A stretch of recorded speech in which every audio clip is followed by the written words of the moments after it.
If you wanted your investment of $2,500 to double in 6 years, what interest rate would you have to invest to and accomplish this task?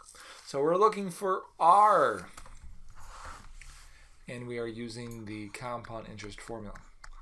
Let's start to talk about why. The reason being, again, marshmallow.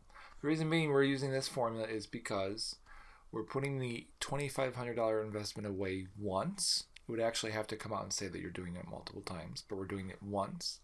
And the problem says compound. So it is not because the problem says compound. No, it's because the money is being put away once. And it says compound. So pay attention to that when you read these problems.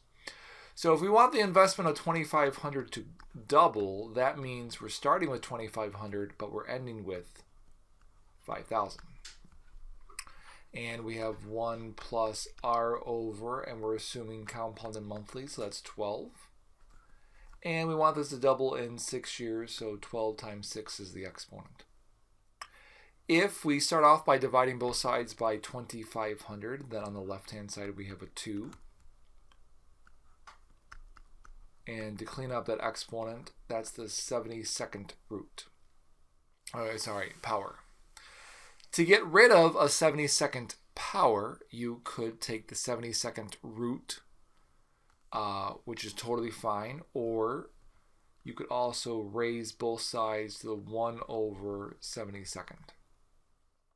I'm going to go this route only because this is a little bit easier to put in the calculator. So on the left, we have 2 raised to the 1 over 72nd. And on the right, 1 plus R over 12. Subtracting 1, because again, we're trying to solve for R. We get 2 raised to the 1 over 72nd. Minus 1 equals R over 12. And lastly, we'll multiply both sides by 12. And I put that in parentheses because I don't want to distribute that. It's too ugly looking distributed.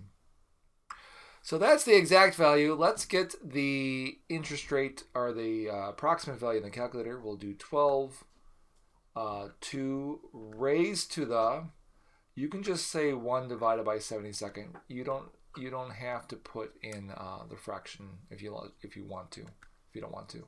Minus 1. Boop. You get all that jazz. Remember to move, turn it into a percentage. Let's multiply it by 100.